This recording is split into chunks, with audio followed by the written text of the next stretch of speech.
Welcome. My name is Alister Rutter, and I'm a pre-sales engineer with CompNow. Today's webinar is all about the new reality of the hybrid workforce and how we can access any resource from anywhere on any device at any time. This means it's time for an updated approach to identity and access management. For those who don't know me, my experience in identity and access comes from implementing government-mandated ICT projects that align to industry standards. My work has encompassed everything from assisting Australian companies with aligning their processes to the Australian Notifiable Data Breach Scheme requirements, all the way through to Europe's General Data Protection Regulation requirements. With me today is Craig Dore, who is a cybersecurity specialist in identity and access management from SecurID. Craig will be taking us through the SecurID offering in partnership with CompNow.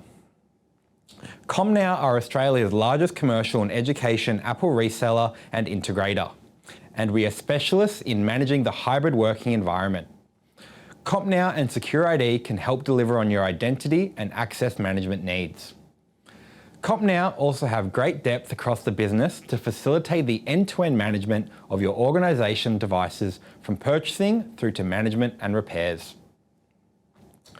CompNow and SecurID have seen a significant gap in authentication in many businesses, especially now after working from both home and the office is the way of the future. The way that working both in the office and at home has become common is changing how businesses are run, but it also leaves some gaps with identity and authenticating users. So let's take a look into what steps can be taken towards solving this problem together. So again, thank you for joining us, Craig. Please take it away. Thank you so much, Alister, and thank you everybody for joining us on this little journey. I'm a long cybersecurity guy, harkening back 25 years. I used to do cybersecurity for a university. So in terms of, how it really meets the real world challenges in that respect, some of those challenges are pretty unique in higher education and so on. But also, working from the large enterprises all the way to even your smallest operational business in all corners of the world. I certainly have had that experience. And today is not necessarily going to be an advertisement around SecurID. I think it's basically going to walk you through some of the key value propositions that you may not be aware about. And then we'll drive into a more fruitful discussion with Alister and a two-way discussion around things that are top of mind for him in his world and CompNow's. All right. Why did customers purchase RSA SecurID? And this is nothing new to anybody, especially in light of the experience that we've had for almost 2 years now with the pandemic. But one of the aspects here is that RSA has always focused on remote access and protecting it. I mean, we practically invented the means to protect access to your environment when done remotely. And in the context of, the new world, and I put that in quotes because the new world of cloud is very, very old. Even if you're seated in the office and accessing a cloud application, you are effectively a remote worker. Your data is not in your environment. At any rate, these are reasons why many organizations seek to purchase from SecurID. These are the key reasons why they did that. Another aspect is compliance. It's only growing. It's not going to go away overnight. And the idea is that from your HIPAA to your PCI to your ASD Essential 8, we provide the means for organizations to really embrace those regulations or standards and move on from there.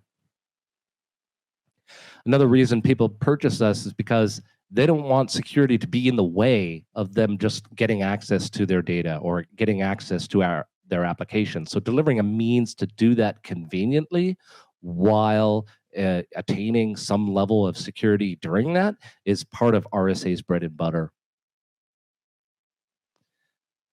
Even when the lights go out or the internet is down, RSA operates a cloud service that can fail over wherever you want. So typically speaking, that would be on-premise. And the idea is that many organizations purchase us for this reason alone. We deliver modern authentication through the cloud But at the same time, if the cloud service is disrupted or your internet goes down, you can continue to operate on-prem with any aspect of criticality. This is another key reason is full coverage. Many organizations want to be cloud first. That's kind of nirvana. They want to be multi-cloud, which is even more nirvana. And the notion is that if you put all your eggs into one basket, one vendor that might actually, oh, by the way, sell you a cloud service, they might not play well with others. And the idea is that RSA and SecurID is quite agnostic around the technologies that your organization may be using or will use in the future. And then because legacy and on-prem is part of our 30-year history, we categorically cover everything in the modern era in cloud and SaaS, all the way to the perimeter on-prem. And that is why many organizations in the real world are not simply cloud first. A lot of organizations are big and ugly and have lots of cobwebs. We cover all of those corners. And by the way, from the SecurID perspective, we don't charge in terms of the number of applications that you cover with our solution. You can protect 1 or 1 million and you'd never see an invoice from us. All right, so really quickly, modernization is a key factor for many organizations and their drivers, and connecting modern authentication methods, I'll define that in a moment, overnight and allowing users to onboard themselves is a core value of what we do. User experience. So this is where modern MFA comes in. So delivering authentication using a fingerprint is a great example. And then also providing single sign-on or integrating with an existing SSO platform is what we do as well. And then finally, never skip a beat. I've already talked about in terms of providing automatic failover for a cloud service. That's absolutely critical for organizations to never skip a beat in their operations. And then lowering the total costs in terms of any kind of hands-on administration that needs to be done. It's a modern solution in that respect as well. Quick around the horn. I'm not going to dwell on this very much. I'm mindful of the time, but the idea is that we provide a whole range of different offerings under the SecurID banner, including a managed service to help skills gaps in terms of broader IAM challenges like identity governance and entitlements management. And we have a facility for our modern authentication service in the cloud in Canberra, ACT, in a certified protected government data center. And then I've already talked about our total coverage, our fully hybrid modality. And then, of course, the reason people get out of bed to do this stuff is to really combat modern threats. And we have the capability to eliminate phishing categorically, phishing being the #1 threat factor for most breaches. And then, of course, embracing the philosophy of zero trust with a risk engine and privileged access policies. We do all of that, all of it. And I'll sum it up in 2 ways. One is skills gap is a huge thing that we see all the time. We have a program that certifies and documents all of our third-party integrations. It's basically we slide this thing across the table to you, and it's monkey see, monkey do, fire and forget. The idea is that we have thousands of guides ready for an organization that might have a skills gap, doesn't know all these products in and out, and you just monkey see, monkey do. In the context of why SecurID, when you have hundreds of vendors out there that do similar things, some of them are one-trick ponies and some are legit large enterprises, and some of them are free. SecurID has that real thick backdrop of 30 years. We invented strong authentication 30 years ago. Actually, in the history of SecurID, you're familiar with our little hardware token. We've actually shipped more than 1 trillion in its lifetime, which is a testimony to its value and how that value is represented to our customers. And then secondarily is we make it easy to promote flexibility and convenience while also maintaining a strong alignment to privileged access. We are a security company first and have that experience. And then tertiarily, we have over 25,000 customers that we support, both large and small, around the world. And then finally, in the context of free, when it is free, you and your data are the products, and that's the bottom line, effectively. But I think of me talking. I think I'd prefer to talk to Alister. So let's have a discussion and unpack this a little bit, Alister. Yeah, definitely. Look, previously you just mentioned tokens. For those who aren't familiar with what FIDO tokens are and the token options out there, I was wondering if you could delve into that a little bit as to how tokens are being used now and why you would want to use tokens in your environment. That's a great question, actually. Everybody thinks, oh, I have a smartphone and I'm going to use that everywhere and everyone's going to use it and the world is going to be perfect. But the reality is when you go into certain environments, you get your phone taken off of you, especially if you go into a data center where most network administration takes place, a lot of privileged access in that environment. Another example is call centers, either onshore or off. They don't allow smartphones either. And so embedding your strong authentication into actual legit hardware device that you carry around with you, Yep. Those are two key drivers as to why aren't we using a smartphone for those aspects. Yep. And then, there's numerous other reasons under that, Alister. Yep. I believe one of those reasons is it's much easier to hack a smartphone than it is a USB that comes around in my pocket. Yeah, and actually on that is, with modern authentication comes a flavor called FIDO, which underneath is a protocol referred to as WebAuthn. WebAuthn and the FIDO standard actually crafted hardware devices that use the smartness of these protocols to eliminate man-in-the-middle attacks. Yep. Or eliminate the risk of phishing. Cool. And SecurID fully supports all those devices? All of them, awesome. Yeah. Awesome. Yeah, and in fact, what RSA is currently working on, Alister, is, and we're close to releasing a unionized device that does both your traditional token in a hardware form factor, but also supports FIDO at the same time. It's the first time RSA's done this. I'm excited. Yeah, cool. I'm glad you're excited. Cool. So look, I have some questions here for you as well. Based on your experience, I would love to, and the varying options out there of things to do. I'm just going to shoot through some questions and get your answers. You are the CISO of a small college and have a blank slate but limited budget to lay down the foundation for security. What are your priorities?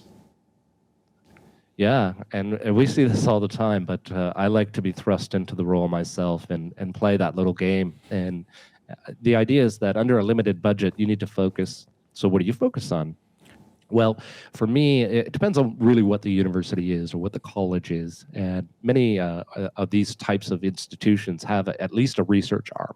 And that is basically you look for the crown jewels in any middle tier organization.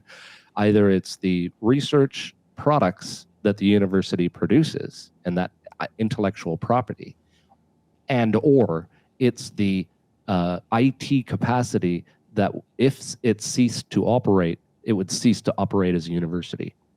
And between those two things, that allows you to really constrain your efforts and your budget to protecting actually those crown jewels first, divide and conquer. And so with a limited budget, I basically go in two ways, right? I would identify and protect the crown jewels, whatever those are. And then second is I would actually emphasize as much security awareness training as I could.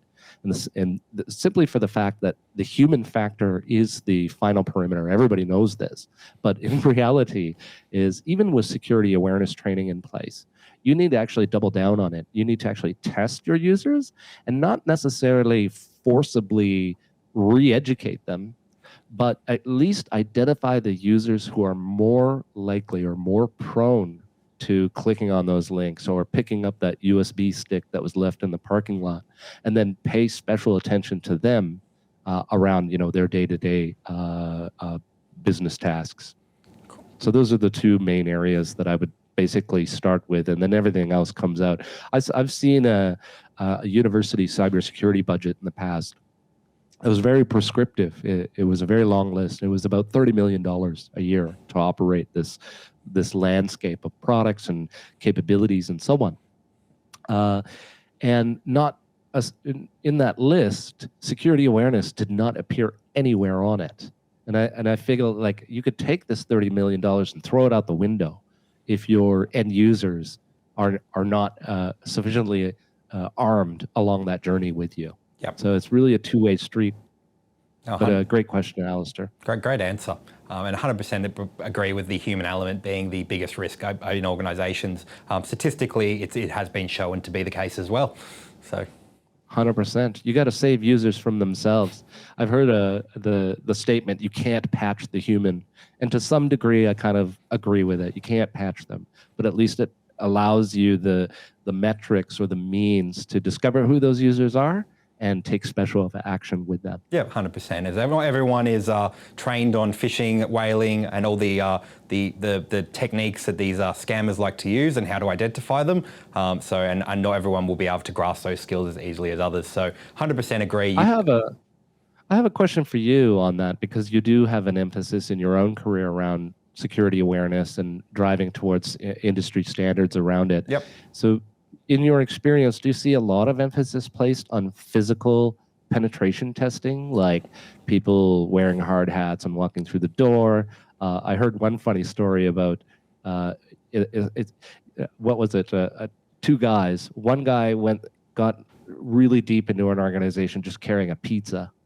And then another one got into a rock concert just carrying a ladder. Yes, no. So what's your opinion on the physical side? Well, look, the ladder and the pizza story is quite interesting, because I do forget the name of it, but it is a common thing where you're going into a corporate office and you have your key pass and someone will come in behind you and open the door. It has happened, it has been reported, and it has been a source of data breaches. So from a element of security awareness and training people to look out for those sorts of behaviours, I've always emphasised that first in my own career. And now, as for where penetration testing sits in that, I've typically found that in more, it's definitely required depending on the compliance and the size of your organisation that you're going for, But it really depends. So PCI, I've been quite heavily involved there. And for PCI, I was building web applications. 100% you need penetration testing annually to make sure you meet your compliance requirements. But for the Australian Notifiable Data Breach Scheme, we don't need to have any penetration testing there. That is more around how do we notify our users in the event of a data breach, and how do we monitor for those data breaches. Penetration testing is highly recommended. I would say, they say annually, I would say do it every 3 months if you can, because the technology landscape is continuously changing. You've got Mac devices, and that could be running, web servers for people to watch their movies on that they might bring into their office. I know on my mobile phone, I could go on the internet and search for a movie to download. And with more of these devices being around, in our pockets, walking around, penetration testing is just as important, in my opinion, as it is the human awareness thing, because the penetration testing is about the risks that you may not know that are there. It's not about identifying the risks you know about. It's more about identifying risks that you are not aware about. Yeah, and knowing that you've been breached is another part of the puzzle too. Some organizations get told by other people that they were breached because their data was found somewhere. Yes. Yeah. I have no comment on that, because if you get to that point, then something's probably gone wrong at a much earlier stage, potentially. Well, for sure. What's the adage? It's like, security is hard. If it were easy, we wouldn't be having this conversation. 100%. Right? Security is a journey that never ends. You'll never reach the finish line, because there will always be something new.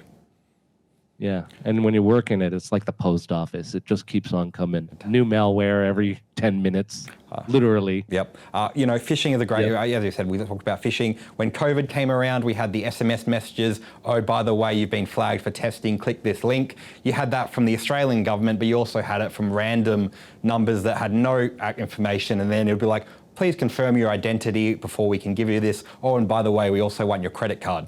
Well, we saw examples during COVID, and obviously RSA had a huge role to play within COVID because of the work from home thing, the global work from home experiment. And one, for a few examples, included legit apps that were compiled that looked like the World Health Organization, literally used real-time tracking data to actually deliver value to the person who is viewing it, but it was actually a rogue malware-laden app. And it was just skinned for COVID and repurposed. Just like we see in the world of malware and ransomware, is a lot of these tools and techniques are actually quite old, but they're just reskinned and rejuvenated under new sort of colors, as it were. Yep, 100%. and you could never keep up, right? No, that's why the human element is the most important, because if your humans can identify the issue before the system can, which can sometimes happen with zero-day exploits, then that's just a whole nother level of protection. And what do you think about the notifiable data breach scheme being extended to having organizations report when they've been a victim of ransomware? I think it's 100% required. This day and age, the amount of information about us on the internet and out there, the amount you can do with that information. I know if I log into my bank, I can get a new bank account set up. I don't have to do anything to verify my identity. It'll just go through because I verified my identity. There are stories of people's bank accounts being breached, people ordering credit cards, getting mailed, and then someone will go and pinch their mail in order to activate that credit card. So 100%, nice. I think that any reporting around my personal data and personal data that I have, and me having to know what you've done with it and what's gone wrong is definitely recommended. It's also under the NBD because to inform people that their data has been stolen or breached so that they can take reasonable steps to protect themselves. And that's one of the reasons it's a requirement under the NBD, because it's not just about protecting yourself as a business, it's about what can the individual do to protect themselves after the fact of any sort of data breach. I'm actually curious in terms of security awareness, and let's say some organization has spent a good amount of money ensuring there's a program in place and they've used a vendor for it. How do they prove back to the business the kind of the return that they get in terms of the awareness training that they invested in? So I would say it's a good metric. So if you do it annually, or when you first start off your campaign, you're obviously going to get your initial metrics of what are my department users that I've targeted, what departments are the most vulnerable based off this, who are the users that have been targeted and failed, what's the fail rate, what's the pass rate, how many people clicked the email, how many people actually followed through the links in the email, and then how many people logged in. So you've got 3 metrics just from sending one email, if it was a phishing email, which is opened email, which that's probably 80 to 90% of people, because you can't really tell phishing. You can tell phishing from the inbox side, but you might generally open it. Opening the email and then clicking through the link is the next step. If you do that, then you probably want to get some sort of training around how to identify fake emails. And then if you actually type in your login details, that's probably when you need to go, all right, we actually need to sit down with this user and show them what's went wrong. But by doing all this, you create those metrics, and you don't just do it on the user level, you do it on the department level, you do it on the organizational level. And what you do is then you do it 12 months later, and you'll see if your security campaigns are working, you'll see a 20 to 50% drop within 12 months on phishing based on my own experiences. I can validate those. Have you yourself been phished? I have an inbox that regularly gets phished. It's set up for many spam but I mean, accounts. have you done it? Have you clicked? Don't believe I've ever been phished. I've definitely had people try. Yeah, for sure. I mean, we all do. But I can tell you, like 25 years, these guys are getting pretty wily. And some of the examples out there are just crazy. But when you look at it in context, it's the right email in the right context at the right time, containing the right information. Oh my God. So even myself once just totally got bamboozled.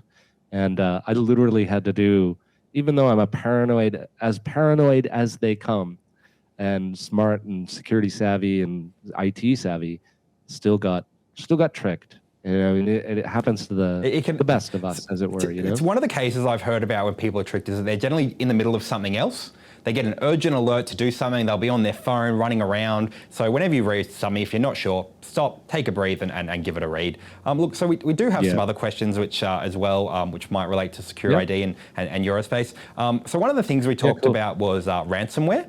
Ransomware is big in the news. Do school and small businesses really need to worry, or is it all kind of blown out of proportion? I think there's definitely a case to worry, and it ties into so many different topics that we could unpack. But I think the idea is that with the tools out there, especially the ransomware as a service, is a legit worry for any type of organization that might not have a security budget, might not have the awareness training and all of that stuff. Anybody could get owned. And so it's a legit concern around, what are your crown jewels? what training has your organization embarked upon? And do you have the correct tools in place? Cool. So from the example of ransomware, how does ransomware get in? It's no different than any type of malware, and the usual tools apply. But if I had a choice to deploy tomorrow, I'd probably be looking to do FIDO wherever I could. Yep. There seems to be a lot of free alternatives from some vendors when it comes to strong authentication or two-factor.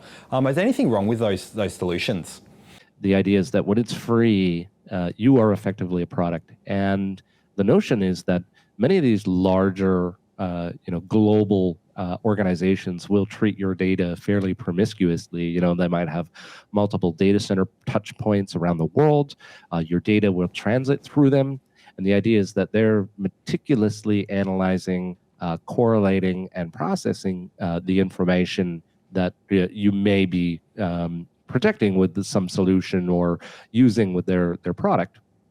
And from the RSA, this is totally different from the RSA philosophy. We have no interest in processing, analyzing, correlating, or most importantly, reselling the data that we may see in the context of us protecting it. And I wish many organizations would treat it with the same philosophy, but the regulations out there, especially in the United States, just simply don't exist. Over in Australia, it's a little bit stronger in terms of data sovereignty. But when it's free, you're the product. Be careful. Sometimes you're getting exactly what you're paying for. 100%. Look, thank you so much, Craig. Unfortunately, we're out of time. These are some great insights. It's been a pleasure. It has been. I hope we get to do this again. Yeah, me too. To our viewers, I trust we've piqued your interest with the information provided today. And so what are those next steps? We would love to get into detail about how we can best help meet all your business needs. Please get in touch with your account manager or email info@compnow.com.au. And Craig, thank you again for joining us on this journey towards better identity and access management. It truly does make my day knowing that people like yourself exist out here trying to make the world a safer place. Thank you so much for joining us. Thank you, Alister, and thanks everyone for tuning in.